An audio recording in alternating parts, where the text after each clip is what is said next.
So it's got, the event is open now. I can see the participants filling up. Hi everyone, we'll just wait a couple of minutes so people can join the webinar before we kick off.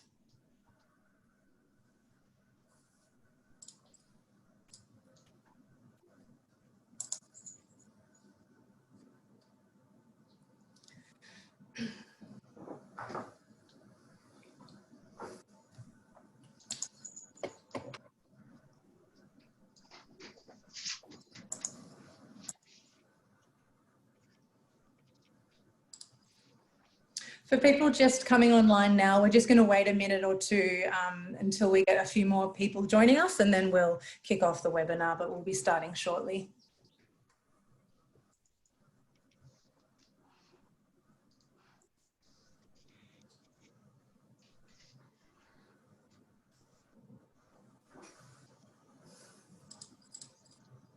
Okay.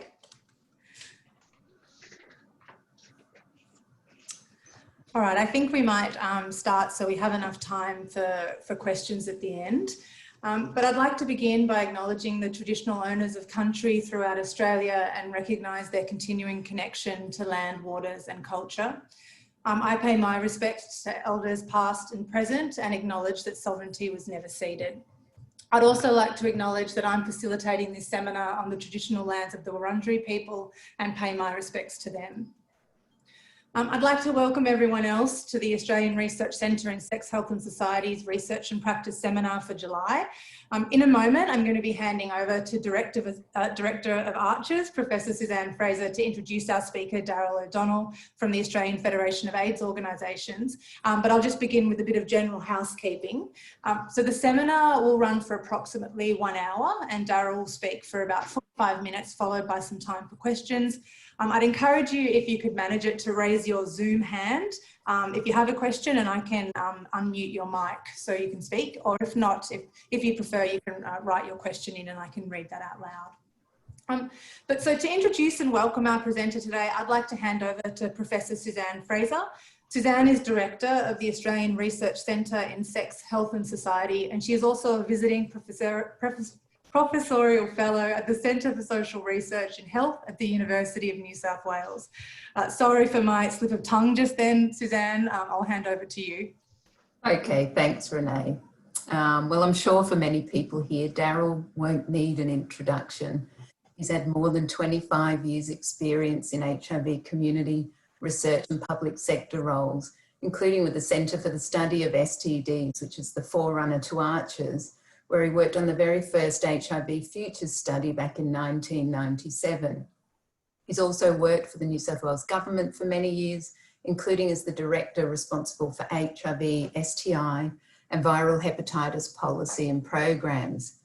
He joined the Australian Federation of AIDS Organisations, or AFAO, in 2016, and has since then developed a formidable reputation as a highly effective advocate for AFAO's members. In addition to his role at AFAO, he's also an adjunct associate professor at the University of New South Wales. It's my great pleasure to introduce Darryl today. I'm really looking forward to hearing his thoughts on how AFAO and its members are responding to COVID-19 and what these responses mean for the future. Welcome, Darryl. Thank you, Suzanne, and thank you for the invitation. It's really lovely to be here and to be among friends and to really have had an opportunity to reflect on the experience of the last couple of months, both from the vantage point that I've got the privilege to occupy at AFAO in our work with our members around the country, but also to reflect on the experience of COVID-19 as part of queer communities and LGBTIQ communities, and to think about that experience for me, but also to think about that experience for others who I know, to look at the research and to think about our practice. So it's really lovely to be here. Can I just also acknowledge that we meet on Aboriginal and Torres Strait Islander land, where we're meeting on around the country. Today, I really wanted to circle in on the idea that there's something interesting and important for us to observe about the ideas of communities responding to the things that matter in their lives. But in doing that, we should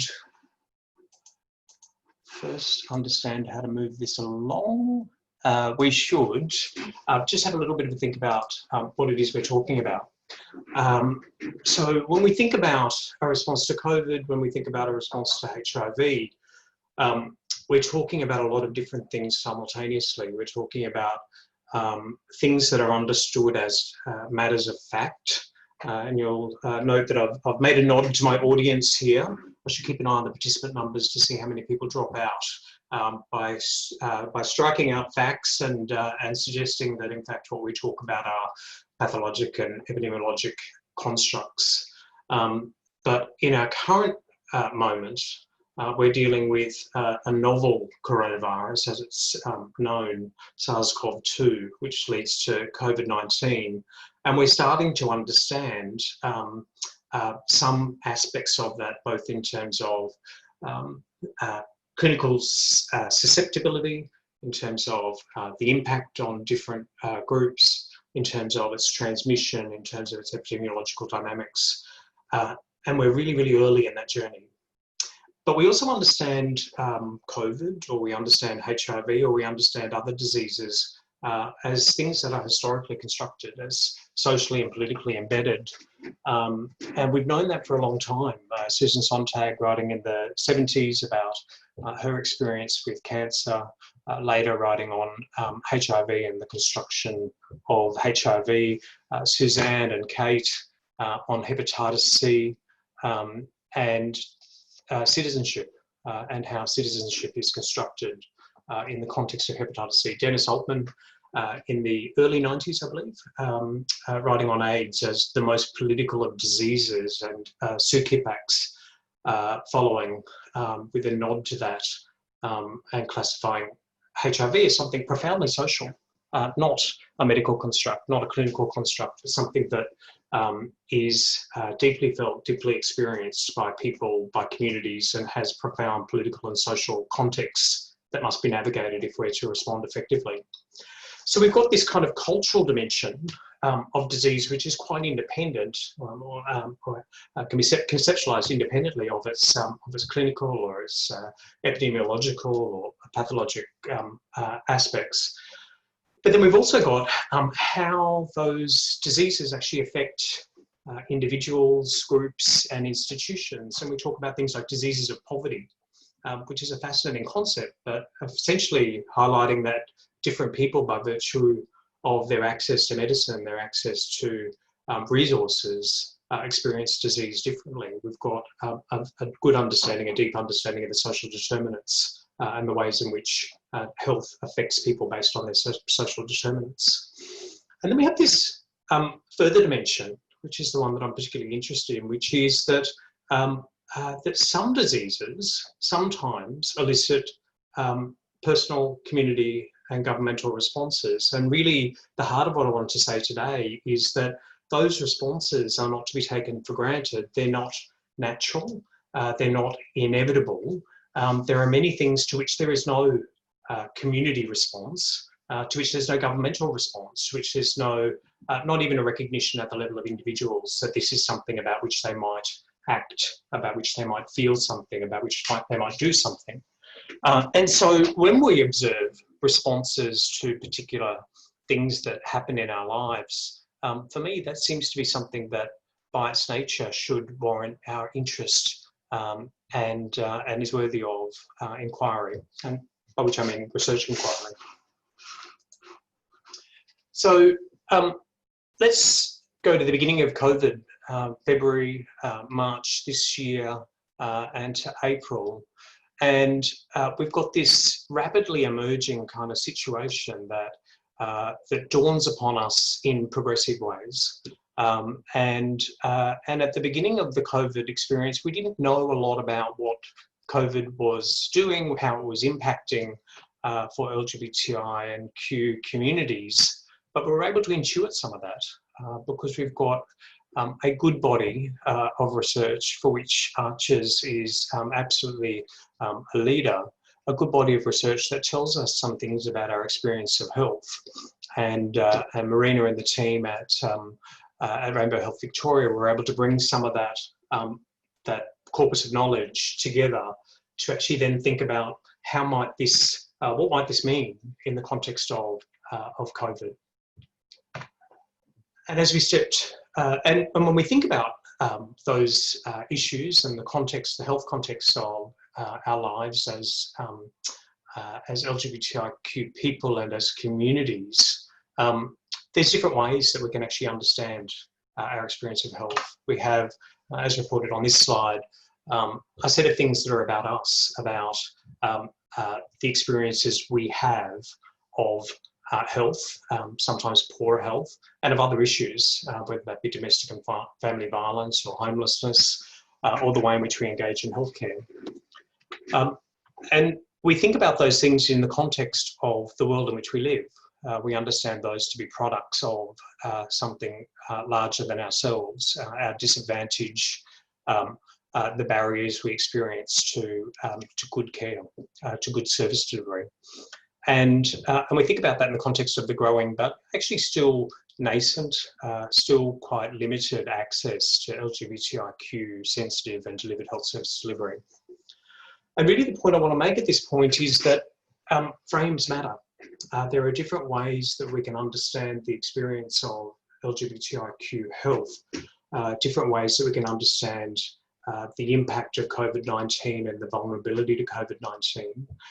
And really these different ways of thinking about problems allow for their recognition, allow for them to be recognised as problems worthy of inquiry, problems worthy of responses. And in framing problems, we also open up different possibilities for options and solutions. So I'd like to just think about framing as we step through the discussion about COVID, but also about LGBTIQ health more broadly. So let's then turn to, from what we could intuit and what Rainbow Health Victoria was able to draw our attention to in terms of, these are the things we actually know about our collective experience of health and what that might mean for COVID, to some of the data which has emerged subsequently about our actual experience of COVID, about the real impacts that, that it's had on us, whether that be in terms of unemployment, or indeed one of the more interesting findings across a number of different research studies, to my mind, has been just how ridiculously compliant we are as communities. And there's been a number of data sources, both the Flux study as shown on this slide, but also Newgate polling. I'm sure polling is not something I should be over highlighting with this audience, but Newgate has done some quite interesting polling of communities, and certainly they also find what the Flux data finds, which is that across our communities we tend to be quite compliant and tend to be quite vigilant around not only our views about what should occur, but actually vigilant about what we do. Mental health, whether it's across LGBT or I communities, is experienced at elevated levels in terms of poorer mental health. And we see this in study after study after study, and in coming months we'll see it again. And so we have the context of COVID on top of a pre-existing experience of poorer mental health and higher levels of mental distress. And for trans and gender diverse people, those experiences of mental distress are higher still. This data on the left-hand side being from the Transform study, and it's data that I presented recently at an intergovernmental committee of bureaucrats working at a state and territory level and at a Commonwealth level in BBVs and STIs. And the point I made to them was that although they're not directly responsible in terms of their portfolio responsibilities for the policies and program settings that would lead to better outcomes for trans and gender diverse people, or in fact for other LGBTIQ communities beyond HIV and bloodborne viruses and STIs, we can't reasonably expect outcomes on issues like HIV when we're seeing these kinds of data. And it stuns me that we see data like this and do walk past it, that policymakers observe this evidence and will nod and agree that this is bad, but that it doesn't translate into meaningful program delivery, meaningful policy change. I should just mention that particular statistic is actually within the last 2 weeks. So in the 2 weeks prior to completing the survey. So let's then think about COVID. We're on an incredible ride, and we're very early in that ride. And I know many of you are joining this call from Victoria, and it's a very strange experience being out of Victoria and sort of looking in, if you like, at that experience. And the experience, not for the first time, but actually a different kind of experience at a later stage. And I think many of us are wondering, where does it go from here? Is it possible to pull it back? Are we able to get back to a place where we can see low levels of community transmission? So we're at a particular place in that journey. New South Wales also looking a little bit perilous in terms of its situation. But we also have a really long way to go. And there's a lot of discussion about COVID, which presupposes levels of certainty about basic things regarding transmission, about epidemiological dynamics, about asymptomatic and symptomatic transmission, that presuppose a level of certainty about those things, which is probably way in excess, the best we can do, but way in excess of what we should feel comfortable doing. And when we think about the journey that we've been on, we can actually already see a pattern of cycle, the issue attention cycle. So this goes back nearly 50 years now. Anthony Downs talked about the predictability of public perceptions of crises, where you have this kind of pre-problem stage where something's going on, but there's not a lot of awareness of that. So what's going on is objectively greater than certainly the public awareness of it. And then you get this wild upswing of discovery, of enthusiasm, as you go on this journey. And so you get this discovery and enthusiasm, you get a problem solving, how do we respond, a problem recognition process, the implementation of actions, whether they're government actions or others. And then at some stage, there's this kind of sense of, well, we've done these things in relation to this problem, but there's a cost. And the cost is also a problem. And so we're weighing up a kind of the valuing of different problems and impacts starts to shift over time as the initial problem is brought under control and greater attention comes to the cost of those solutions.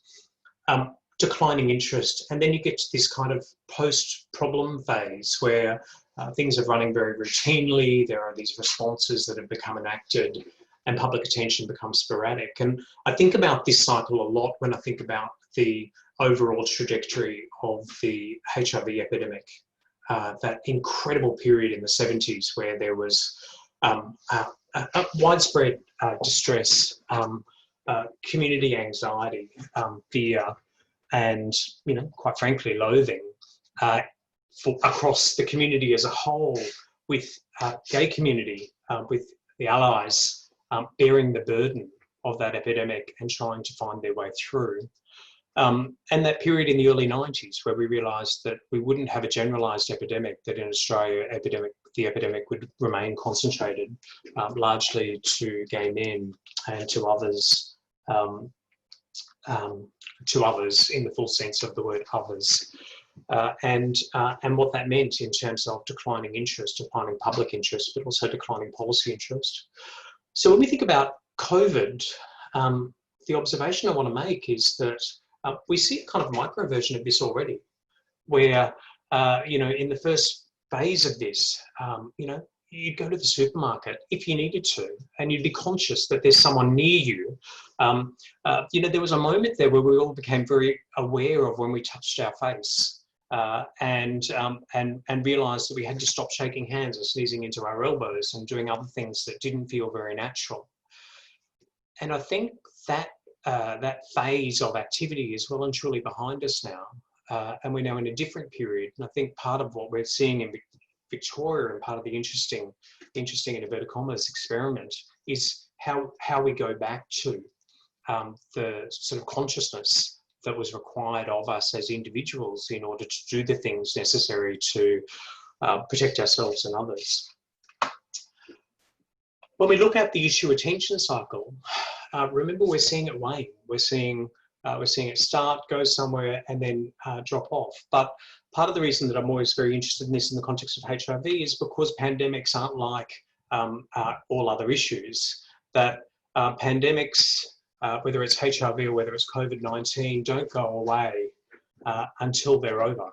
And COVID is certainly a long way from over, and so is HIV. So even if public attention wanes, there are costs to the withdrawal of effort to greater policy and attention that are real in terms of both individual and population level outcomes if we turn away from those epidemics before they're over. With pandemics, or at least with the HIV pandemic, we also observed something really interesting. This mobilisation, this groundswell, long before governments took an interest in HIV or had the wherewithal to know what it was that would be needed by way of a response, we had communities responding. And I'm conscious among the participants in this call are some of the elders and heroes of Australia's HIV response. And it seems to me to be something that we should marvel at, that in those days, we had people in their lounge rooms, in halls, at the bedside of people they loved, doing the best they could to muddle their way through something that was terrifying and consuming for us as a community. And that's not a response which we define in terms of hospitals and doctors and contact tracers, certainly not police and certainly not the army. It was about communities and about what communities did in terms of the ways in which they were understanding, making sense of what was happening in their lives. And it seems to me that that's something that we should take a particular interest in. And the community responses that we saw in those days led to organising. Those actions that individuals took were also a kind of an organising, a bringing together of our collective intent, our desire to navigate this thing that had hit us together. And that mobilising, that organising continues today in the work of AFAO's members and indeed other organisations as well. What's interesting to me is that that's now a 35-year journey for those organisations, and we've been through an enormous journey, not only as community and the evolution of communities, the evolution of our experience of community, the way we understand ourselves as people and take our place within communities, but also our experience of the epidemic. And I know Gary's on the call and pioneered in Australia, well, pioneered globally, to my understanding, the concept of post-AIDS, the idea that there is something in our world beyond the epidemic in which we were living. And it was hugely controversial and hugely distressing for many people at the time to imagine that something else might exist beyond the epidemic. That was only 25 years ago. But it allowed for us to start talking as communities about things that felt new, but of course had always been there. Other experiences of health, other experiences of things that meant something in our lives. And the organisations that mobilised and were created in response to HIV are all variously on a journey, both back to their roots as community controlled, as creatures of the community, as assets of the community, on a journey now to look at the things that matter in our lives and to try in the ways that they can to actually respond to those issues, particularly in the area of LGBTIQ health. So let's talk a little bit about community controlled responses. if we think this is interesting, this question of a community responding, mobilising at the level of individuals and at community practice, and we think about the organisations they create and the ways that they organise themselves, what exactly are we talking about? And how is this different to a corporation? How is it different to a government entity? How is it different to another not-for-profit organisation? And the AIDS Councils in 2016 commissioned a piece of work to actually try and find a language that tells a story that, for those of us who are working inside the community-controlled response, it's a story we feel in our bones. It's something that we know to be true, but that we don't have a strong language or articulation of. And the councils, together with the AFAO, commissioned this work to help us to find a way of describing what we felt, but also to test and look at the evidence for some of the claims that we made about the value of community control. And so here are some of the elements. And for me, most important within this is the initiated by the authority of community, the capacity, however troubled, but the capacity to actually authentically be of, to be among a community. This is not something that organisations do to other people. These are communities, these are organisations of community doing their best to muddle through the things that are meaningful in the lives of community. And they're maturing as organisations. So they're not the same entities that they were when they began. And there's some things that are lost with that, and there are some things that are gained. And certainly when we think about our community-controlled organisations, variously the AIDS Councils among them, we can see that they've actually evolved to develop particular kinds of capability that are actually very valuable and quite transferable. And so deep understanding, knowledge over time of our communities and of how our communities respond to different issues. Programming capability, the ability to observe, understand, take from research, take from our lived experience and think about the things that actually make a difference.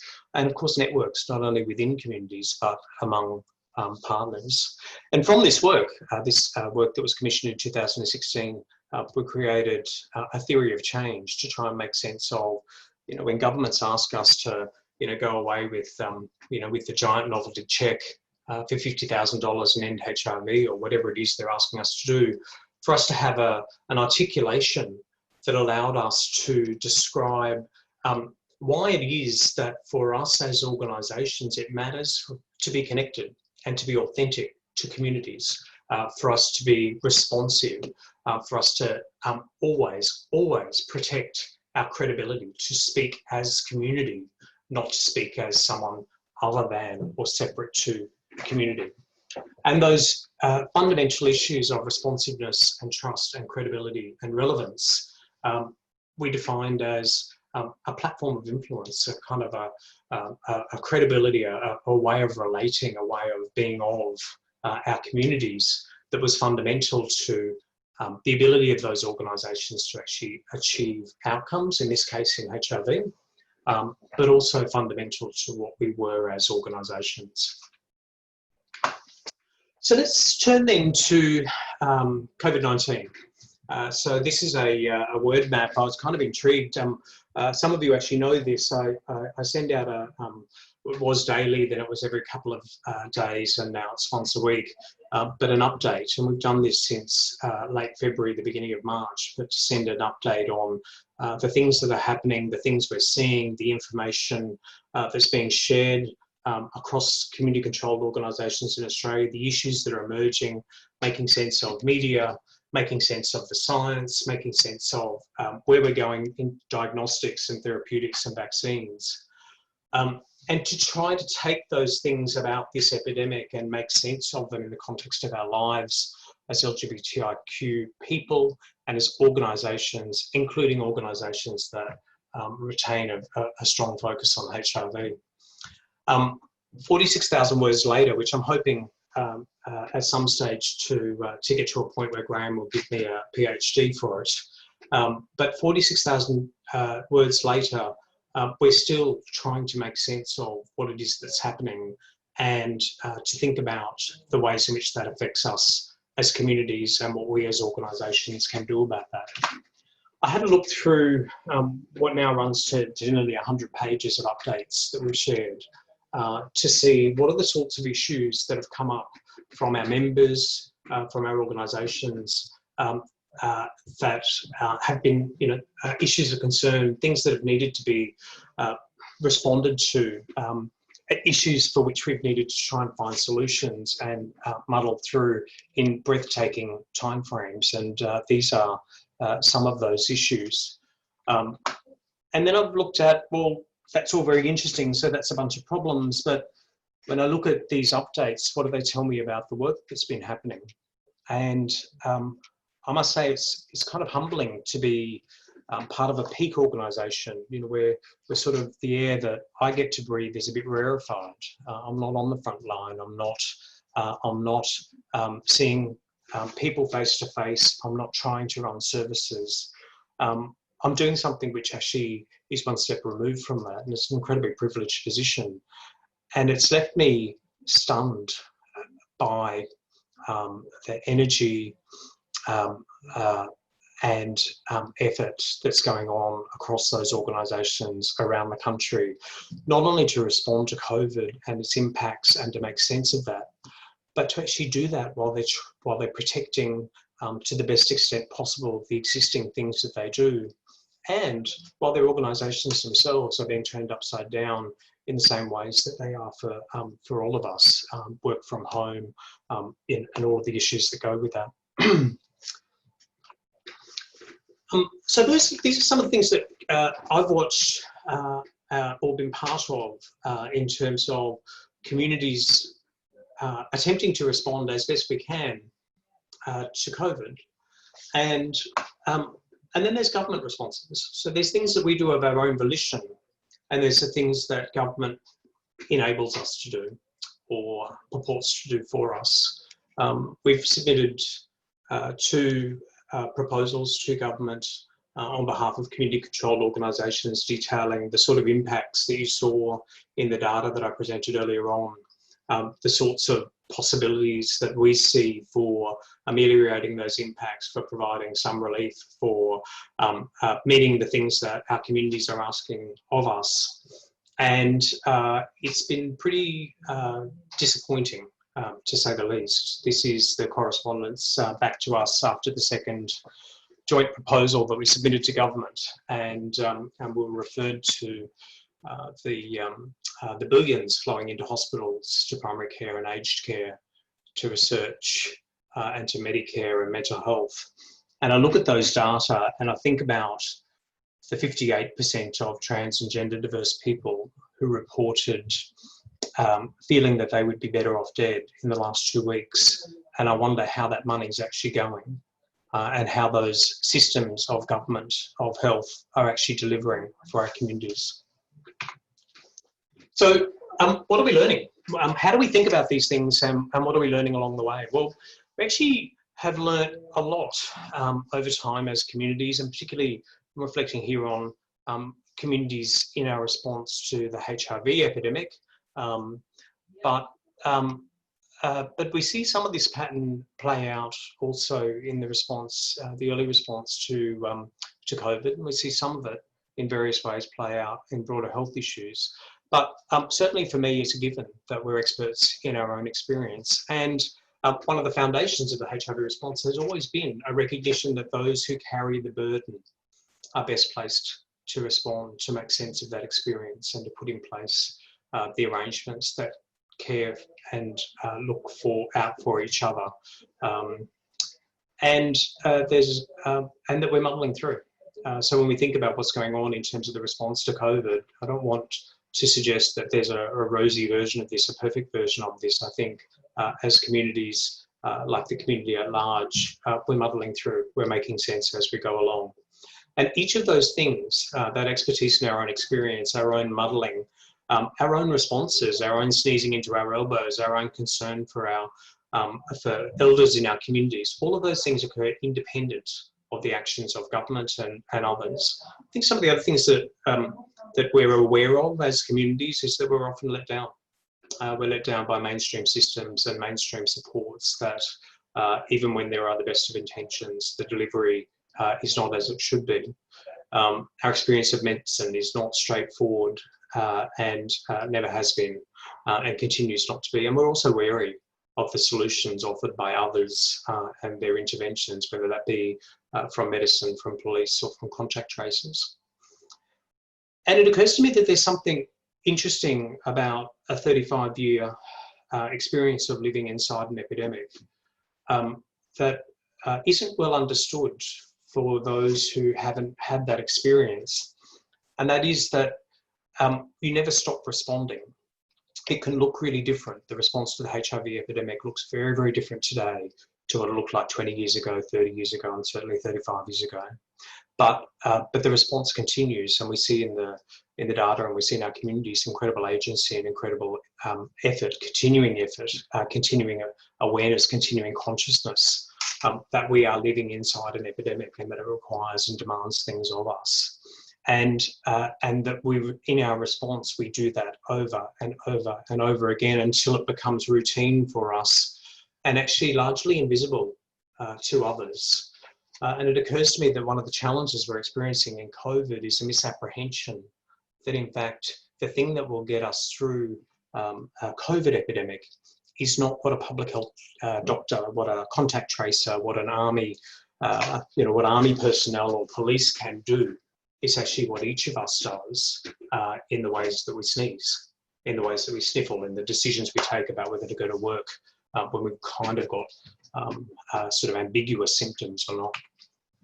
So, so then why? Why did this happen? Why did communities respond and mobilise to HIV? Why did they respond to COVID?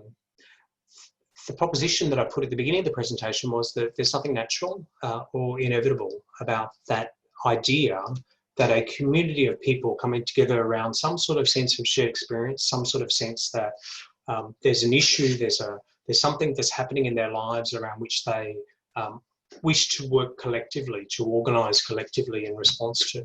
That's not natural and it's not inevitable. And yet the surprising thing for me in the HIV response is that we've always assumed it is.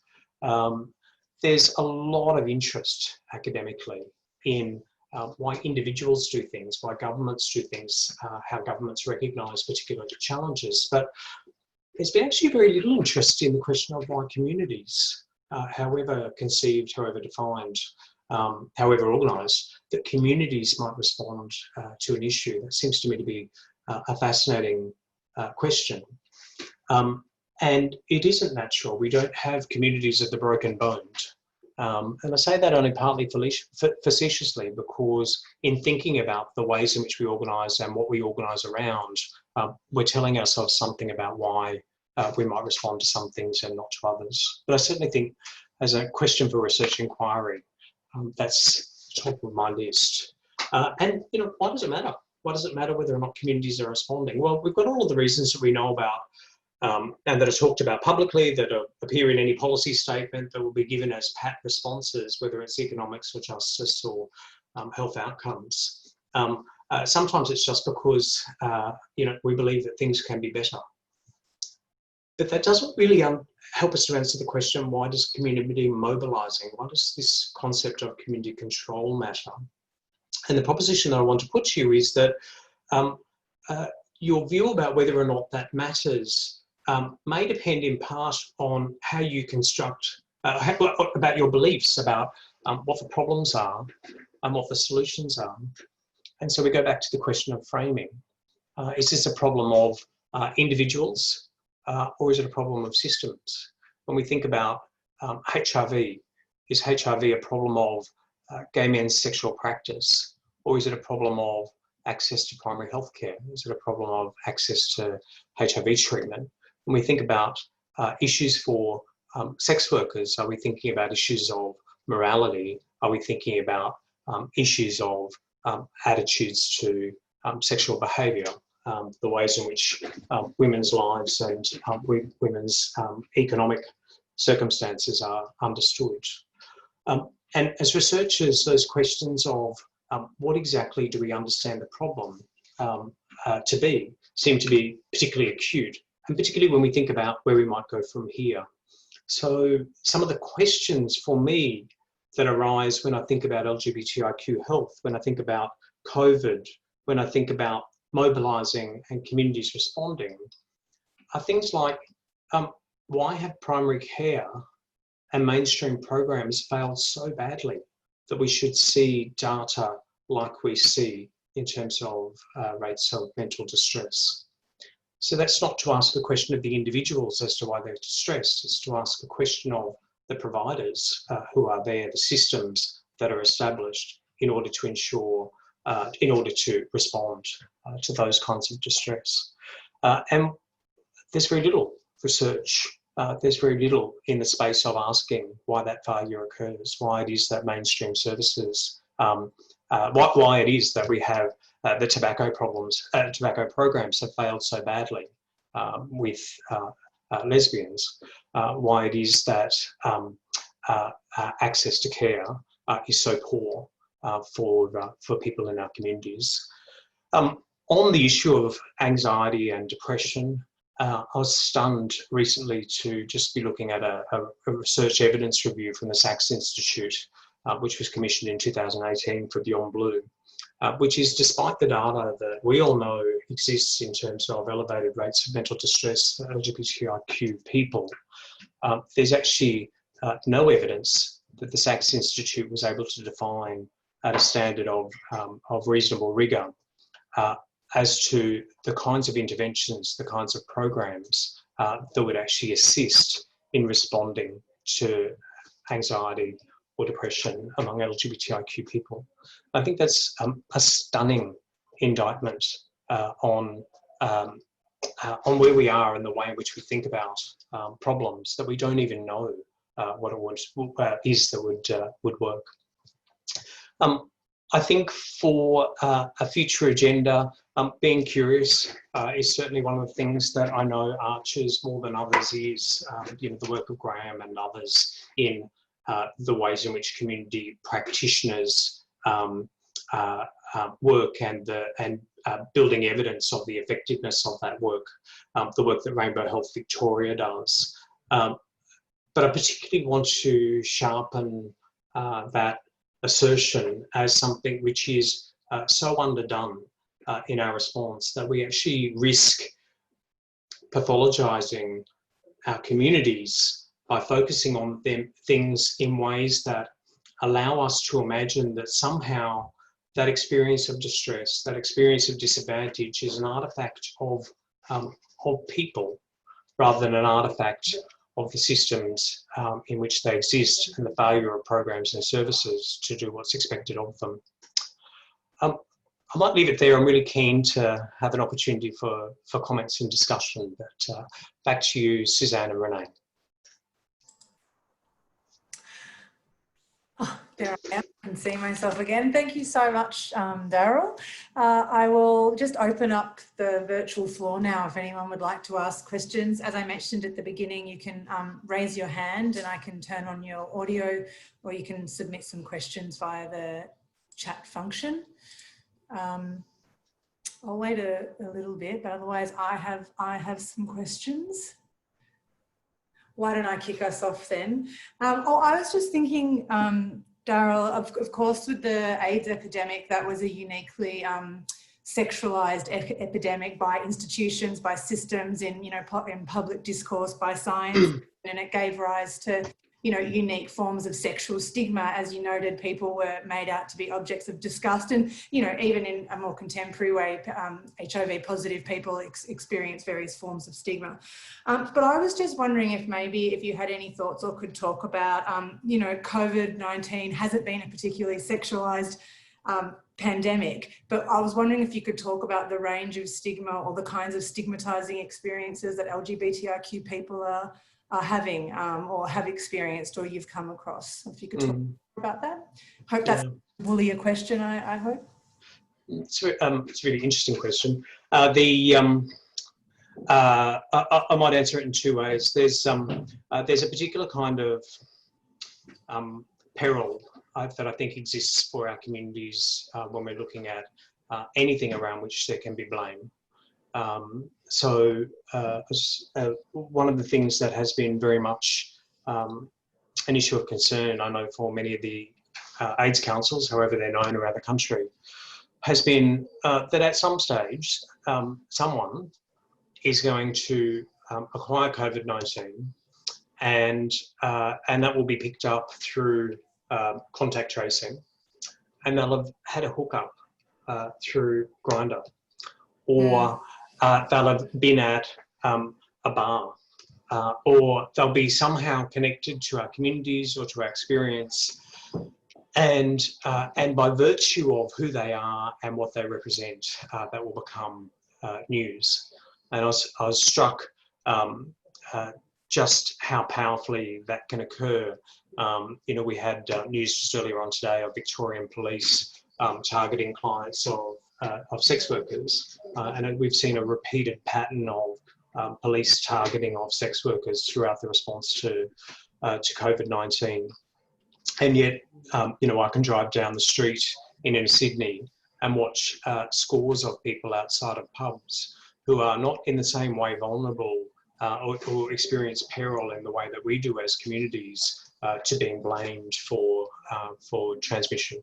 So I think that's one way in which I'd answer that question. The other way in which I'd answer it, though, is just to highlight the experience for people in our communities who lived through the worst of the HIV epidemic, and particularly people who are living with HIV. But the language of disease is hideous, and it is you know, unfolding around us right now in ways that are just completely unguarded.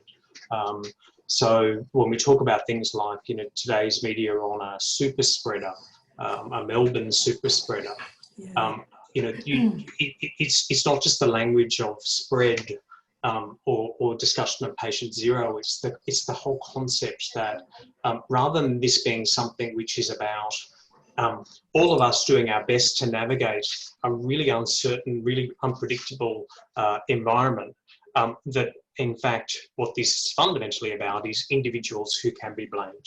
And I think for many people who lived through the horror of the early years of the epidemic and who have been living long-term with HIV, or who experienced the full brunt of that, it's particularly distressing to hear that language, because it resurfaces a lot of that early experience. And I was just talking with colleagues, friends from NAPWA today, about what they're seeing in terms of emerging distress from that language. Yes, and I can imagine for a lot of people who haven't had this kind of direct embodied experience of living through something like HIV or AIDS, that you know, at the beginning, the way that people are encouraged to adopt a new sense of themselves as risky, or putting other people at risk. Exactly. You know, I think there was a term used maybe in Suzanne and Kate's book, actually, on hepatitis C, about people being encouraged to, you know, vectors of disease transmission, this way that it changes our sense of embodiment and also our sense of time and space. I think for people that have been, you know, attributed with normative embodiment, they've never really had to consider that before. Anyway, I can see that questions are now coming up on screen, so I'm going to be quiet. You're also, I'd encourage people just to raise their hand, and you can ask your question yourself. I can turn on your microphone. But Chris Gill has asked why the delay at least 3 weeks in community organisations advising gay men to avoid casual sex is the first part of that question. And also why an early advice to gay men was important, time and space wasted repeating that COVID was not a sexually transmissible infection. Well, on the first issue of a delay, delay is a matter of perspective. My understanding is that organisations in Australia, in fact in Victoria, were pretty much the first in the world to talk about or try and make sense of COVID in the context of sex. And I think there's a particular kind of bravery and a particular kind of challenge of making sense and providing guidance when you want that to be right, or when you want to remain credible, and getting that right when things are moving really, really quickly. So, so I think, you know, when I hear Chris's question, I'm kind of struck by two things. One is the incredible urgency with which we all felt the need to make sense of what we were seeing around us, to do something together as communities, and that's something wonderful that we had that experience. But I also think, you know, it's a bit tough on organisations to be the first in the world, or among the first in the world, and for that to be seen as too late. Maybe that's being held to a standard of accountability, which is something we should value, because that says something about what we ask of ourselves as communities. In terms of it being considered an STI, well, we don't consider, well, COVID is absolutely something that we should be aware of and conscious of in sex. There's no doubt that it can be transmitted during sex. Whether or not it's conceptualised as an STI, we don't conceptualise other things, other respiratory illnesses. We don't conceptualise flu or colds as STIs, and we don't do that because what we want to do is to actually orient people to the main ways in which those infections can be acquired. So yes, sex is one of those, but actually the greater, by far away, the greater issue is before you get to sex, you've touched the door handle, you've walked into someone's apartment, you've breathed the air, whatever it is. But I think we orient to these things in terms of the primary ways in which they're transmitted, and in similar ways for hepatitis C. You know, it's a virus that can be transmitted sexually, and that has been a concern for some sexually active populations and subcultures. But we don't tend to describe it as an STI because it obscures the things that are the primary drivers of transmission for that infection.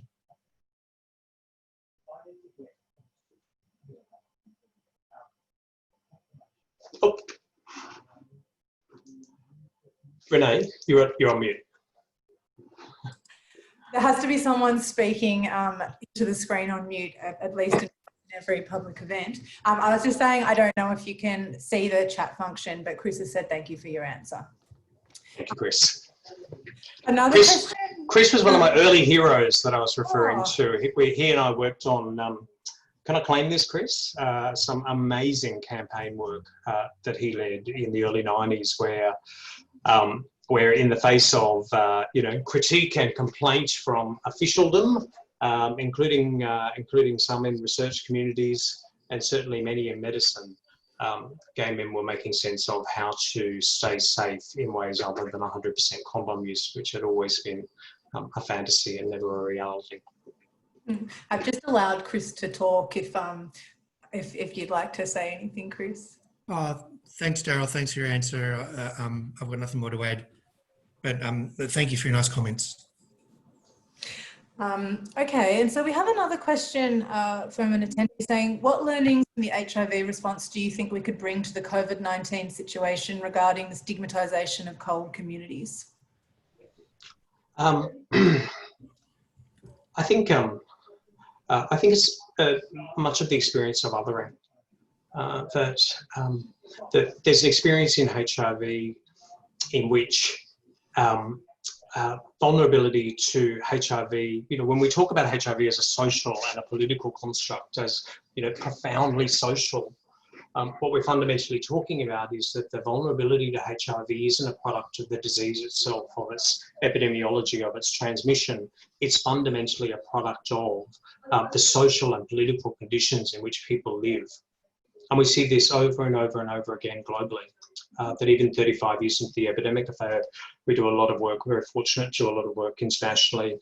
We're working in 8 countries at the moment. And 35 years into the epidemic, we have concentrated epidemics of HIV among trans and gender diverse, among gay and bisexual and other men who have sex with men in our region.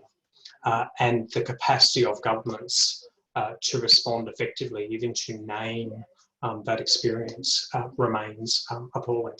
And the political conditions in which people live in many countries are deteriorating.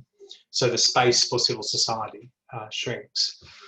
So I think for any community that is subject to blame, to marginalisation, to othering, but for any community which is also locked out of the kind of access to services, to care that is thought about not first but last, there will always be an experience of greater vulnerability and greater peril in terms of epidemics. And I think we've seen a lot in this in COVID of the way in which there's been blame around, its purported emergence in China. I'm not sure what the latest is on that, but I certainly know that's been under question. But the way in which that has been weaponised in order to effectively give voice to racism, both globally and but also domestically.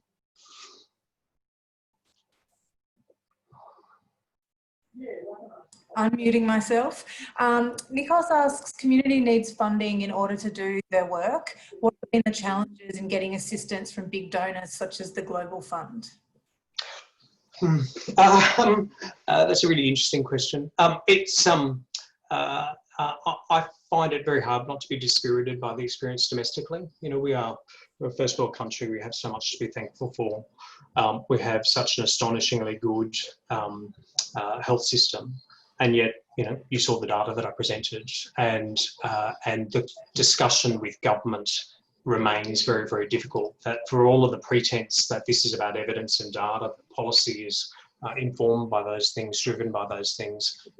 It's a nonsense. Data and evidence are a necessary starting point. But if the actual problem is prejudice, if the actual problem is the way that problems are understood, where blame is ascribed, and where accountability is seen to rest for the solutions, then we won't make progress.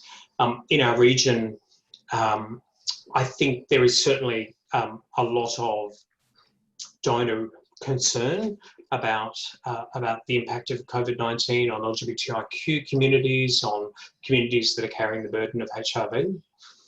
But I think there's a world of difference between the kind of rhetoric that exists in international parlance, whether it's the way in which foreign policy is described in Australia or by donor communities, and the lived reality of communities on the ground. And so when we talk about how communities are faring in our region, it varies enormously. So in countries that have good IT infrastructure, where people might have access to computers, have access to the internet, then there's a capacity for communities to organise and to respond in fundamentally different ways to parts of our region, to countries where those things aren't in place, or for people for whom those things aren't in place. I do think, certainly for us, the sorts of issues that are coming up with our partners on the ground are fundamental. Their food security, their I've lost my job, I have no source of income, I don't have documentation that allows me access to healthcare because I live away from home, I live away from where my registration papers say I should be resident, and I live away from those things because I'm a gay man, or I use drugs, or I'm a sex worker. So the pre-existing vulnerability of our communities amplifies the impact of COVID-19. We're running out of time. We've just got a few questions here, so I might just I'll run with two more of these questions. But I'm aware, because we're online, if people want to zoom out now, that they can. But I'm just going to put Gary Dowsett has asked a question, but it's a bit of a long one. So Gary, I'm going to allow you to talk, quote unquote. So maybe you want to read out that question yourself. Okay, can you hear me now? Yes. Okay, I'll read what I said. There's a contrast between the gay community's position at the onset of AIDS in the early to mid-1980s as one of opposition to mainstream politics and culture, and a challenge to gender and sexuality as a whole, and the position of the LGBTIQ plus communities now as minorities increasingly framed by identity politics that focus on claiming a place within existing politics and culture. That to me seems to be a less powerful place from which to fight COVID-19. How do we rethink how to respond to COVID-19, more from a position of control and less from a position of reiterating that we've been left out again? Yeah, Gary, what a question. What an amazing question.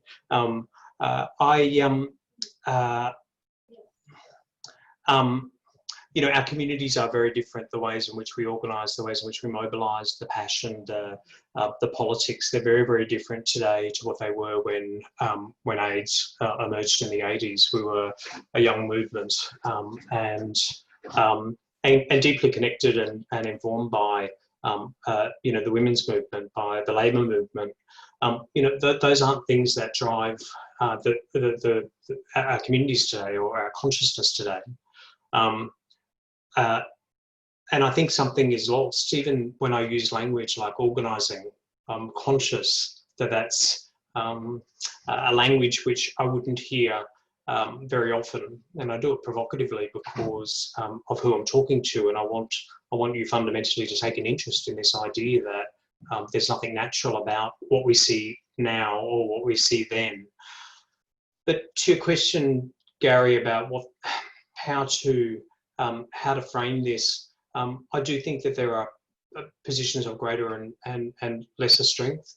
You know, part of what I would hope to see from research is things that actually make us more powerful as communities in arguing for the kinds of change that are needed.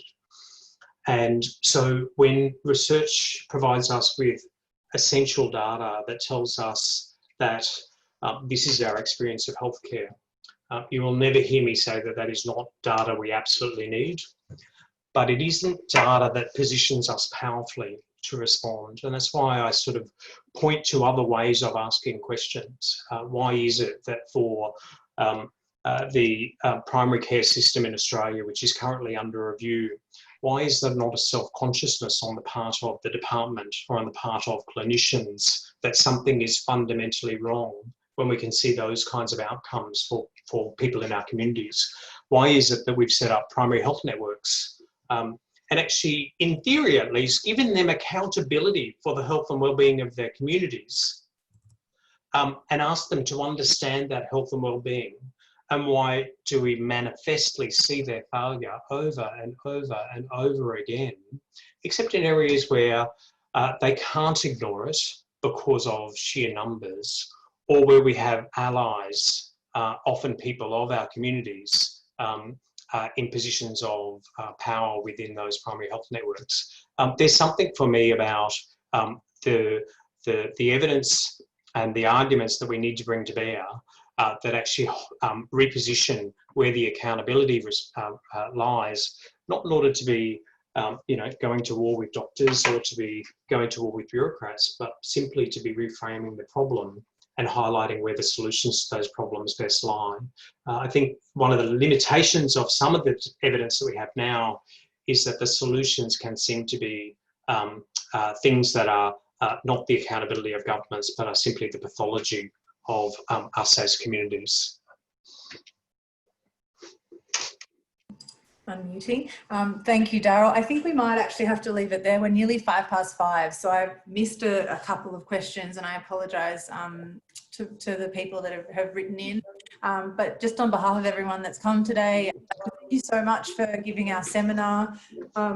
It was wonderful to meet you, and wonderful, yeah, wonderful to be here. Thank you for the opportunity. Okay, I might say goodbye to everyone, and thank you all for joining us. Our next seminar is on Wednesday, the 19th of August, with Associate Professor Cameron Duff presenting, and you can find details of that online at the ARCSHS page. Thank you very much. Thank you. Bye, everyone.